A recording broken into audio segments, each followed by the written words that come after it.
Bonjour chers amis, j'ai la chance, l'avantage et l'honneur de vous retrouver pour l'émission 100% Quintet, l'émission 100% Quintet dédiée au grand handicap de mardi à Saint-Cloud qui va réunir des chevaux d'âge à la valeur bien établie sur le mile de l'hippodrome clodoaldien et une piste qui s'annonce pas trop pénible. Certes, on avait annoncé pas mal de pluie en début du mois d'avril et finalement, en région parisienne, il n'y a pas tant plu que ça et le terrain devrait être juste souple ce mardi à Saint-Cloud.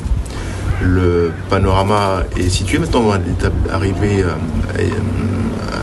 au moment du tableau des partants, un tableau des partants qui commence comme de coutume par les petits numéros et les chevaux les plus chargés sur l'échelle des valeurs, avec notamment l'As Lambagenser, concurrent qui semble meilleur que jamais, comme on atteste d'ailleurs sa plus récente sortie dans un lot de qualité.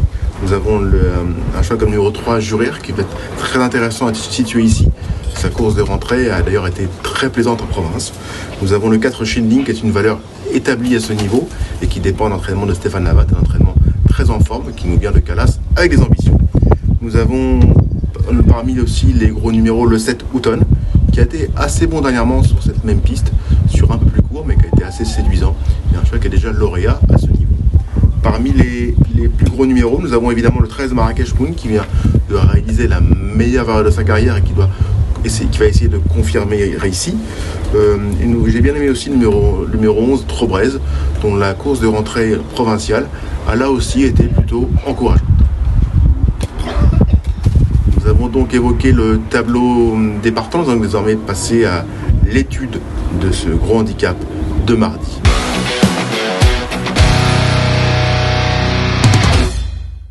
Mes priorités, on va commencer tout d'abord par le numéro 3, Jurir, qui est pour moi un nouveau venu de qualité à ce niveau. Sa course de rentrée a été bien meilleure que l'indiqué au résultat. Il fallait vraiment finir d'une belle action, échouant de très peu pour un meilleur classement. Concurrent qui a dû être soigneusement préparé pour ce genre de joute. Et un concurrent qui peut faire tilt, selon moi, à ce niveau d'entrée de jeu. Voilà pourquoi il mérite à mes yeux un grand crédit. Ce cheval de qualité mérite vraiment une vive attention dans ce grand handicap. J'aime bien aussi le numéro 7, Houghton, qui dernièrement a vraiment fini de façon très séduisante sur 1400 mètres. Les 200 mètres de plus seront sûrement mieux pour lui. Un cheval qui a retrouvé du moral, qui avait eu un peu des combats difficiles en fin d'année dernière, qui a mis un petit peu de temps à se retrouver. Sa victoire dans une course à conditions assez facile à Marseille, lui a fait du bien moralement. Dernièrement, cette même piste, il a vraiment été séduisant sur sa lancée. Je le pense capable de confirmer ici. Nous avons le 2 Invisible Light qui fait qu'une rentrée, mais qui à mes yeux peut bien faire sa fraîcheur. Un élément qui a du potentiel et qui vaut assurément une épreuve de ce genre, comme il l'a d'ailleurs montré l'an passé. Nous avons l'As Norwegenser qui certes n'a plus beaucoup de marge en la valeur qu'est la sienne, mais un cheval qui a assurément du potentiel et qui est vraiment au sommet de son art. Dernièrement, c'était quand même un lot de grande qualité, notamment The Revenant, qui est un concurrent de grande classe, un cheval de groupe. Norwegenser avait été vraiment séduisant ce jour-là. Certes, son entourage a préféré une piste plus souple qu'elle ne le sera ce mardi à Saint-Cloud. Mais ce concurrent d'âge sont vraiment au sommet de son art actuellement. Le 4 Shielding, concurrent qui reste sur une bonne sortie à Bordeaux. Son entourage a depuis préparé soigneusement ce retour dans les grands handicaps. Concurrent qui n'a plus à faire ses preuves à ce niveau. Et avec l'âge, lui qui était meilleur en terrain par le passé, sait s'adapter un peu à tout type de terrain. Voilà pourquoi il mérite un crédit important ici. Nous avons ensuite le 8 Goldino Bello qui dernièrement court bien. C'était une des notes de la course pour qualifier de référence. Sa fin de course avait été vraiment séduisante. Et à mes yeux, c'est un concurrent qui peut tout à fait pimenter les rapports de ce quintet, top 5, Z5, selon les opérateurs choisis. Nous avons le 13 Marrakech Moon qui semble meilleur que jamais, un cheval en progrès. Dernièrement, il a fourni peut-être la meilleure valeur de sa carrière, du moins sur notre sol. Un cheval qui a du potentiel, qui a mis un petit peu de temps à s'adapter au gros handicap, comme des courses un peu plus exigeantes que les courses à conditions. Mais dernièrement, c'était quand même encourageant. Et sur sa lancée, il a tout à fait les moyens de viser une place parmi les 5 premiers ici. Nous avons le 11 Trobrez qui, là aussi, m'a bien plu dernièrement. Une rentrée séduisante. On a l'amont de Théo Bachelot dans ce gros handicap, ce qui est quand même pas non plus un inconvénient, bien au contraire. C'est quand même un atout de choix que d'avoir Théo Bachelot dans aux commandes de ce cheval. D'ailleurs, Théo Bachelot qui aura pu monter Saponaro, c'est un indice. Voilà pourquoi ce numéro 11 Trobrez mérite un certain crédit. Cette transition est toute trouvée avec le 12 Saponaro. Un Saponaro qui, certes, a du potentiel, mais qui doit encore prouver sa compétitivité dans ce type d'épreuve. Un concurrent qu'on connaît quand même un peu mieux dans les deuxièmes épreuves que dans les gros handicaps. Nous avons ensuite le 16, J'aurais dû. Un J'aurais dû qui, dernièrement, était malchanceux, présenté de façon rapprochée, mais n'a pas eu une course dure ce jour-là. Voilà pourquoi ce numéro 16, J'aurais dû, peut pourquoi pas pimenter les rapports du quintet, d'autant que son entourage doit voir d'un bon oeil le fait que la piste ne soit pas trop pénible ici. Nous avons le 15 Carlton Choice, là encore, pas là c'est un peu différent. Son entourage a préféré une piste plus souple et plus pénible qu'elle ne le sera. Je crois qu'elle a réalisé un bon meeting de gagne notamment, faisant l'arrivée de gros handicap.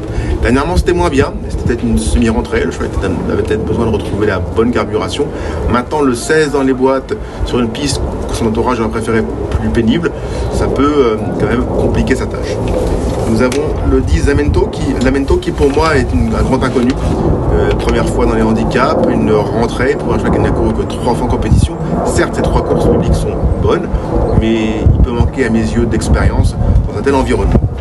Nous avons le 9 Bottas qui est en plein progrès, un cheval qui est issu des grosses à réclamer, lequel son entourage profite de la forme pour essayer de le voir franchir un palier. Pourquoi pas, mais avant le coup c'est plus un 4-5e pour moi qu'un lauréat en puissance. Même remarque pour le 6 Pisorno qui certes, il là aussi est très en forme, mais qui doit franchir un palier ici, et à lui de prouver qu'il vaut la valeur qui est désormais la sienne sur l'échelle des poids, et qu'il vaut aussi, enfin qu'il a les moyens aussi de rivaliser face à une telle opposition.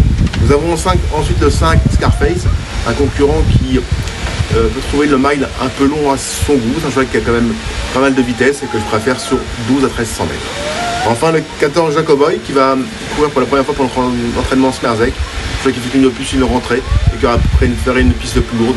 Voilà pourquoi il fera partie à mes yeux des seconds choix. Nous avons donc parlé de tous les candidats au succès, candidats sur les rangs de second handicap. On va désormais passer à mon ticket quintet.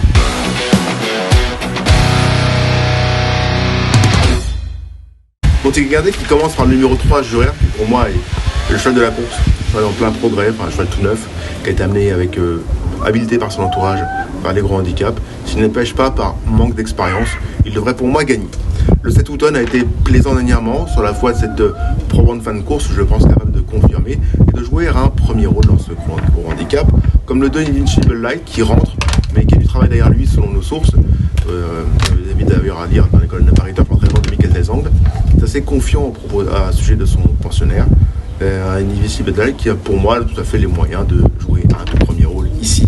L'As Norwegenser, un concurrent qui est vraiment au sommet de son art, qui certes n'a plus beaucoup de marge en valeur que la sienne, qui aurait préféré aussi une piste plus souple, mais qui, malgré tout, reste très compétitif dans ce contexte, comme le 4 Shielding, lequel l'entraînement en Labatt effectue un déplacement ambitieux depuis Calas. 3, 7, 2, AC4, voilà mon ticket quintet. On va désormais passer au cheval du jour. Le cheval du jour sera là aussi à Saint-Cloud, ce sera le 808 Welcome Moon, que je vous avais d'ailleurs conseillé dernièrement pour sa rentrée, qui a été deuxième, mais deuxième malchanceux à mes yeux. C'était pas très bien goupillé, il a perdu du temps en changement plusieurs fois de ligne dans la phase finale et pour échouer de peu pour le succès. Un concurrent qui pour moi est très proche d'une victoire dans les gros handicaps, enfin dans les handicaps. Un concurrent qui est à suivre les yeux fermés dans cette catégorie et qui est pour moi un bon point d'appui pour vos jeux combinés. Le 808 Welcome Moon à Saint-Cloud. Merci chers amis, c'était un plaisir. Je vous dis à très bientôt. Mercredi, on passera la main à nos amis trotteurs.